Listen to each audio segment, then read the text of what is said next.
목요일 새벽에 오신 우리 성도님들 주의 이름으로 축복합니다. 우리 서로 인사하시겠습니다. 할렐루야. 반갑습니다.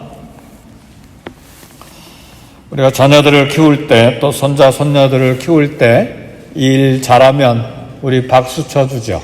그렇죠? 그리고 꼬마아이들이 자기에게 박수 쳐주면 자기도 좋아서 자기도 박수 쳐주고, 이렇게 격려하고 칭찬하는 것은 굉장히 좋은 일입니다. 그런 책 있죠. 얼마 전에도 소개해드렸는데, 칭찬은 고래도 춤을 추게 한다. 그런 말이 있죠. 실제로 우리 샌디에고 그 수족관에 가면 그렇게 거대한 범고래가 춤추잖아요. 돌고래가 춤추는 건 일도 아니고, 범고래가 절연사의 말 따라서 막 꼬리로 춤추고, 막 꼬리로 일부러 물을 막 쳐서 사람들에게 뿌리면서 다니잖아요. 하여튼 이 칭찬, 격려하는 것은 자존감을 이렇게 세워주고 긍정적으로 세상을 살아가게 하고 또 어려움을 극복하게 하는 힘이 됩니다. 그런데 우리 신앙생활이 나이가 많아지고 또 신앙생활도 깊어지면 이런 모든 격려와 위로를 감사하게 받으면서 동시에 우리들 그 모든 영광을 하나님 앞에 돌려드리는 성숙한 믿음으로 이렇게 나아가야 됩니다. 근데 수십 년 신앙생활을 하고 또 수많은 인생살이를 다 했는데도 여전히 내가 관심받고 내가 칭찬받고 여전히 내가 영광받기를 원한다면 우리 인간관계에서도 좀 관계가 좀 어려워질 수도 있고, 더구나 하나님과의 나와의 관계에 있어서는 그것이 심각한 문제로 변질됩니다. 그래서 성숙한 신앙생활 그리고 성숙한 인격, 하나님과 나와의 관계에 있어서 정말 우리 인생의 모든 것을 주관하시고 다스리시고 나의 모든 삶을 책임지시고 여기까지 온 것을 신앙 고백한다면 모든 것이 하나님의 은혜입니다. 모든 것이 하나님의 은혜이기 때문에 하나님께 영광을 돌려드립니다. 그래서 늘 하나님의 이름, 우리 주님의 이름, 하나님의 영광을 드러내는 우리가 되어야 됩니다. 오늘 사사기 8장 22절에서 32절까지의 내용은 이 문제가 뒤틀려 있는 문제를 사사기 기자가 아주 예리하게 무엇이 잘못됐는지를 이야기를 합니다. 기드온은 이스라엘 역사에서 가장 위대한 승리 중 하나를 경험했어요. 왜냐하면 300명의 군인들을 데리고 13만 5천 명의 적군 미디안 군대, 이스마엘 사람들이죠. 미디안 군대들은 오늘 본문에 보니까 이스마엘 사람들의 후예들인데 13만 5천 명의 적군 미디안 군대를 물리쳤으니 이건 위대한 승리라고 말하기보다는 기적 중의 기적입니다. 그야말로 사람이 한 일이 아니에요. 아무리 계산하고 아무리 이렇게 살펴봐도 이건 사람이 한 일이라고 볼 수가 없어요. 미디안 사람들이 이스라엘을 얼마나 극악하게 괴롭혔습니까? 씨 뿌려놓고 푸른 싹이 나올 것 같으면 막 어마어마한 짐승떼를 다 가지고 와서 다 먹게 만들고 추수 하나 거두지 못하도록 그렇게 괴롭히고 모든 짐승들도 다 잡아가고, 그래서 얼마나 두려웠으면 산속으로 숨고 동굴을 파고 그렇게 이스라엘 사람들이 고통을 당하면서 살았습니까? 그래서 이스라엘이 미디안을 이겼을 때 거의 다 죽였어요. 거의 다 13만 5천 명 거의 다 왕들뿐만 아니라 다 죽였는데, 그래서 이 일에 리더십을 발휘한 기드온이 얼마나 위대하게 보였는지 기드온 하면 막 열광을 했어요. 우리 한국에 요즘 대통령 선거하는데도 뭐 누가 훌륭한 사람이냐 그래서요 뭐 아무리 위대한 왕이고 위대한 대통령이고 뭐 위대한 일을 했어도 사람에게 그렇게 집중하는 것이 아닙니다. 오늘 사사기 8장 22절 말씀 보니까 그때의 이스라엘 사람들이 기드온에게 이르되 당신이 우리를 미디안의 손에서 구원하였으니 당신과 당신의 아들과 당신의 손자가 우리를 다스리소서. 그러니까 기드온이라는 이름이 몇 번 나옵니까? 기드온에게 이르되 당신이, 기드온을 말하죠. 우리를 미디안의 손에서 구원하였으니 당신과 기드온이죠. 당신의 아들과 기드온이죠. 당신의 손자가, 기드온의 이름이 한 절에 5번씩이나 나오잖아요. 문제가 심각해진 거예요.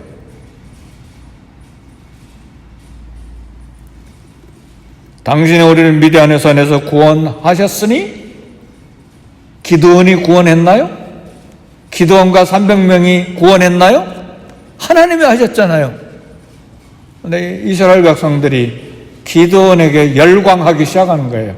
한 인간에게 열광하기 시작하면 그 단체, 그 그룹, 그 사회, 그 국가는 문제가 심각해지기 시작합니다. 하나님께 영광을 돌려야 되는데 인간에게 관심이 극도로 집중될 때에 문제가 되는 거예요.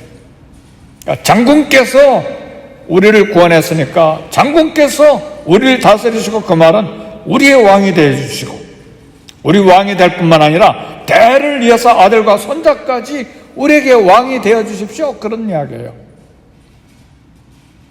왕권을 백성들이 제시한 것이죠. 근데 이 사사시대 때 이 문제가 심각하게 문제되는 것은 지금은 뭐 왕 대통령 제도가 생겼기 때문에 뭐 별 문제가 되지 않는 것처럼 그렇게 우리는 살고 있는데 기드온 이야기에서 가장 중요한 것은 하나님이 이스라엘을 구원하신다예요. 사람이 이스라엘을 구원하신다가 아니죠.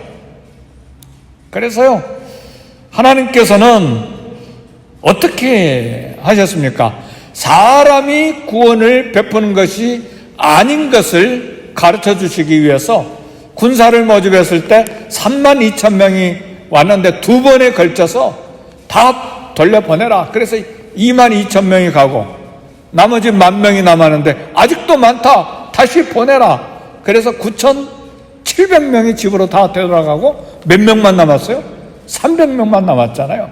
하나님이 이렇게 2번씩이나 군사를 내보낸 것은 이 거대한 미디안 연합군대를 사람이 구원하는 것이 아니라 하나님이 구원하신다.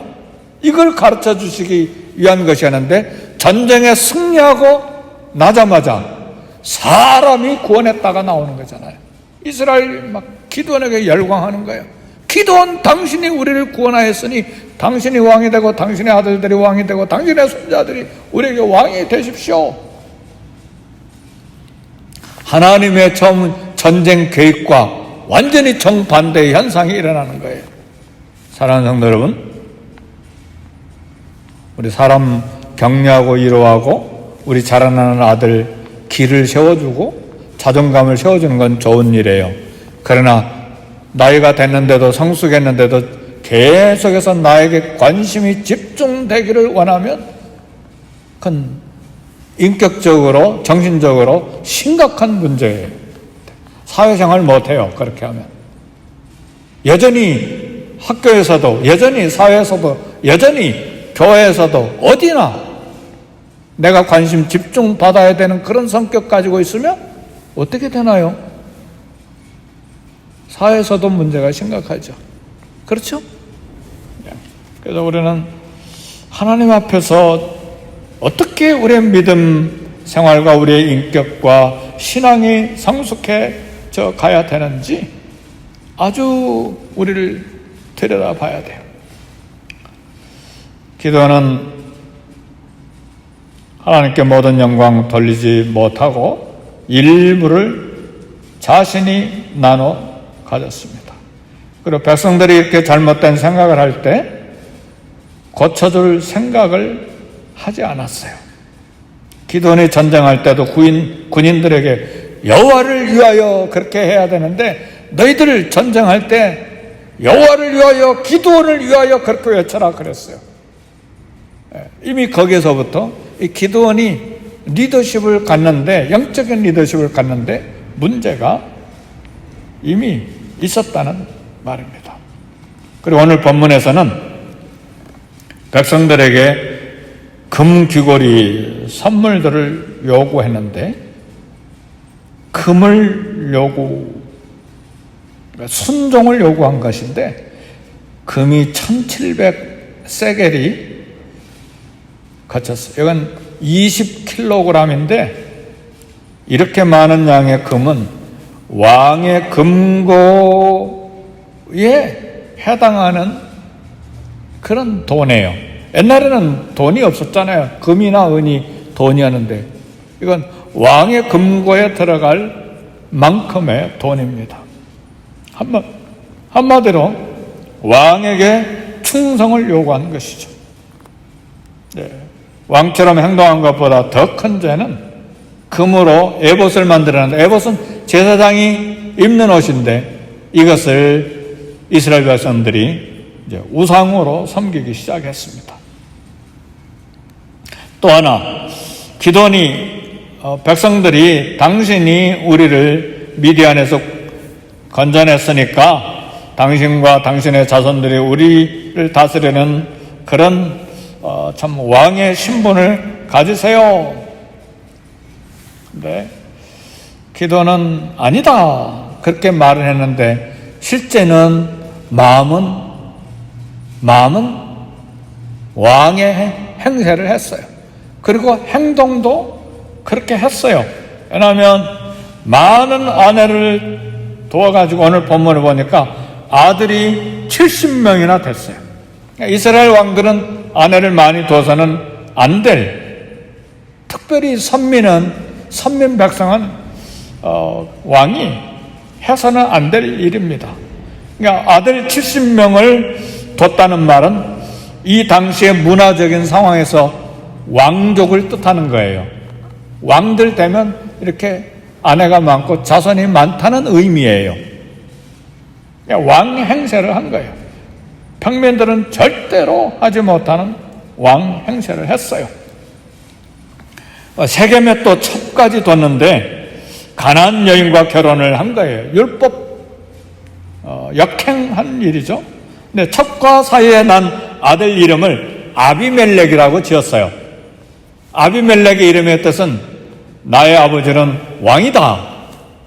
그러니까 아들을 낳는데 그 아들 이름이 나의 아버지는 왕이다, 그런 이름을 지었으니까 기도는 아닙니다라고 했는데 실제 아들의 이름을 통해서 나는 왕이다 선언한 거예요. 네, 아비멜렉 자기 이름이 기도원 나의 아버지는 왕이다 그런 이름을 지었으니까. 오늘 본문 28절 말씀 보면 기도원 생존기간에 40년 동안 전쟁이 없었어요. 한 세대 동안 평안했는데 하나님께서 기도원과 이스라엘의 잘못된 것과 상관없이 은혜를 베풀어 주셨습니다. 주의 백성의 삶에 긍정적인 성공과 성취가 있는 것, 우리 인간의 노력으로 된 것도 있지만 그러나 그 전부가 다 하나님의 일방적인 은혜입니다. 우리가 선하고 착하고 대단한 그런 영적인 영성이 있어서 성취한 것이 아니라 하나님의 일방적인 은혜예요. 처음부터 마지막까지. 기도는 지금 이 처음부터 마지막까지 기도원이 잘한 게 뭐 있나요? 하나님이 전부 다 불러주셔서 하나님이 작전계획 세우셔서 하나님이 승리하게 하시고 하나님이 여기까지 오게 하시고 하나님께서 일방적인 은혜를 주셔서 40년 동안 평안이 있었던 것이지, 하나님만 섬기고 하나님께 영광 돌리고 우상 섬기지 않고 겸손하고 그래서 40년의 평안이 주어진 것이 아니라는 말이죠. 일방적인 하나님의 은혜입니다. 사랑하는 성도 여러분, 평안합니까? 성취했습니까? 성공했습니까? 무엇인가 이뤘습니까? 하나님께 영광 돌리시기를 주의 이름으로 축복합니다. 내 이름, 나 과시, 내 업적, 내 능력, 내 노력, 나의 열심, 나의 뭔가 장점, 기능, 그런 것 드러낼 생각하지 말고 모든 것이 하나님의 은혜입니다. 우리 신앙 인격에 아주 뿌리를 내리고 자리를 잡아야 돼요. 이것 안 되면 이 나의 영광에, 나의 이름에 조금 이렇게 손해가 오면 우리 믿음이 막 기초부터 흔들려요. 우리 인격이 아주 기초부터 깨어져 나가는 것을 경험해요. 왜 그렇게 되나? 하나님께 영광이 있지 않냐고 나에게 집중되어 있기 때문에 그래요. 왜 그렇게 화내나요? 왜 이렇게 분노하나요? 왜 그렇게 섭섭해하나요? 왜 이렇게 못마땅해 하나요? 나예요, 나 때문에 그래요. 모든 것이 하나님의 은혜요, 모든 것이 하나님께 영광이 가게 된다면, 그래, 나는 연약하고 나는 부족한데 이만큼 한 것도 하나님의 은혜요. 그러면 문제될 게 하나도 없죠.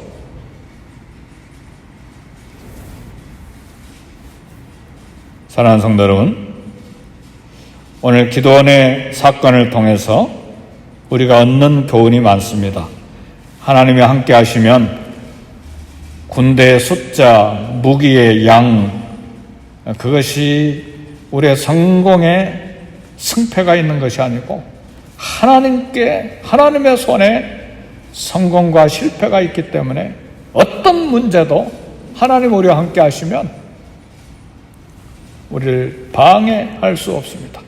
하나님이 함께 하심으로 300명이 15,000명을 시체가 되게 했기 때문입니다. 그래서 하나님께 쓰심을 받는 사람들, 하나님께 쓰임을 받는 사람들은 오직 하나님께만 영광을 돌려드려야 돼요. 솔라 글로리아, 라틴어로 솔라 글로리아, 오직 하나님께만 영광. 그래서 하나님의 사람, 하나님의 리더는 정말 처음부터 마지막까지 과정도 마찬가지지만 하나님의 비전, 하나님의 영광과 내 개인적인 욕심과 섞어서는 안 돼요. 철저하게 하나님 이름, 하나님 영광.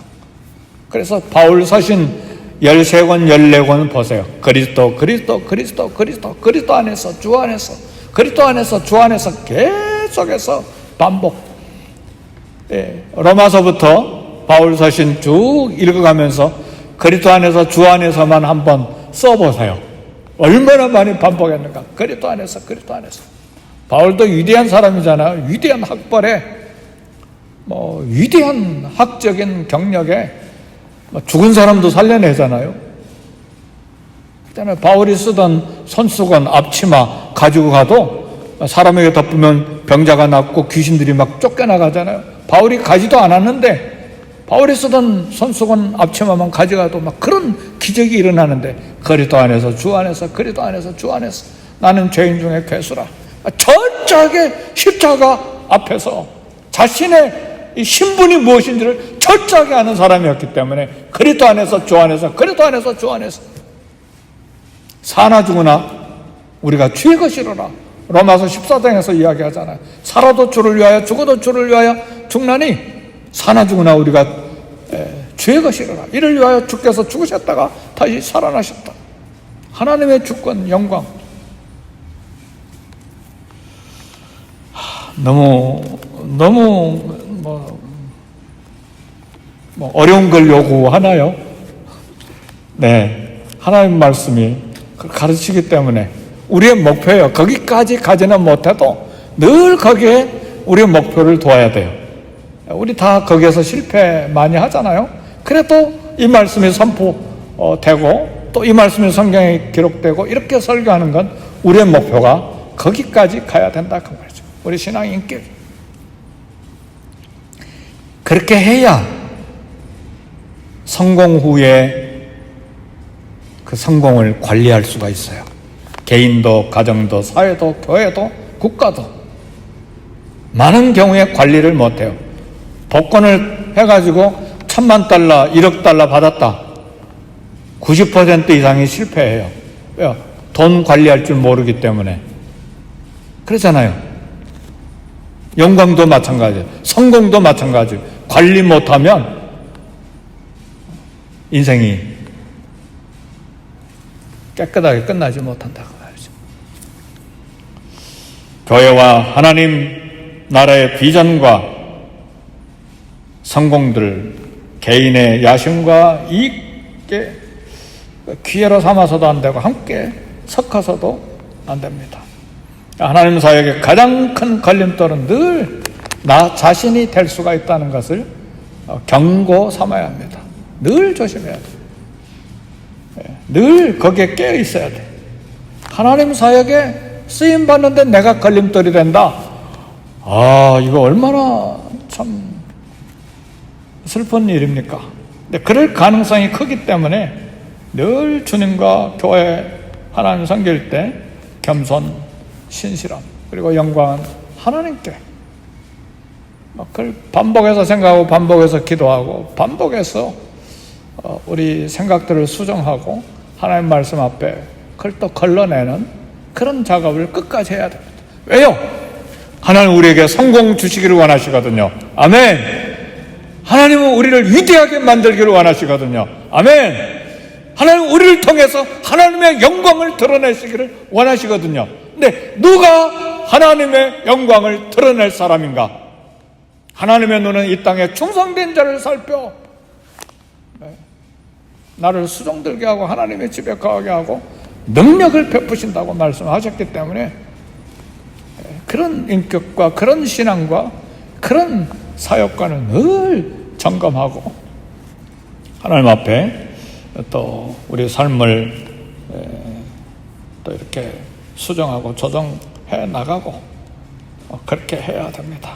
그럴 때 하나님이 저와 여러분을 더 귀하게 사용하시고 그리고 또 우리 앞에 하나님의 영광을 드러내시고 우리를 통해서 하나님의 역사가 일어나게 하시고 기도원이 조금 더 이런 부분에 잘 준비됐다면 얼마나 더 큰 영광을 하나님 받으셨겠어요. 우리도 역시 오늘 마찬가지입니다. 오늘 아침에 기도할 때 우리 교회가 그런 교회가 되게 해달라고 기도하시고 우리와 우리 자녀들도 하나님 앞에 이렇게 겸손하게 쓰임받게 해주세요. 이렇게 기도할 수 있기를 바랍니다. 그리고 기도할 때 오늘 오는 추수감사주일에 EM과 KM과 썬데이스쿨 어린이들까지 전 교인이 모여서 함께 이제 고기를 굽고 함께 모여서 식사하고 교제하기를 원하는데 교회 오시지 못하는 분들 다 초청하기를 원합니다. 그래서 한두 번 생각나는 대로 그분을 위해서 기도하시고 또 전화하시고 그렇게 해서 초청해서 반가운 만남, 반가운 또 잔칫날이 될 수 있기를 원합니다. 이를 위해서 우리 함께 기도합시다. 우리 다 같이 기도하겠습니다. 통성으로 기도하겠습니다. 주여 성령의 충만함을 주시고 말씀의 충만, 은혜 충만을 주시고 하나님의 영광을 위해서 쓰임받기를 소원하는 믿음을 주시고 그런 인격으로 성장하고 그런 사람으로 쓰임받는 우리 모두가 되게 해주시고 우리 교회도 하나님의 영광을 위해 합당한 교회로 성장하는 교회가 되게 해주세요. 이렇게 우리 함께 기도하겠습니다.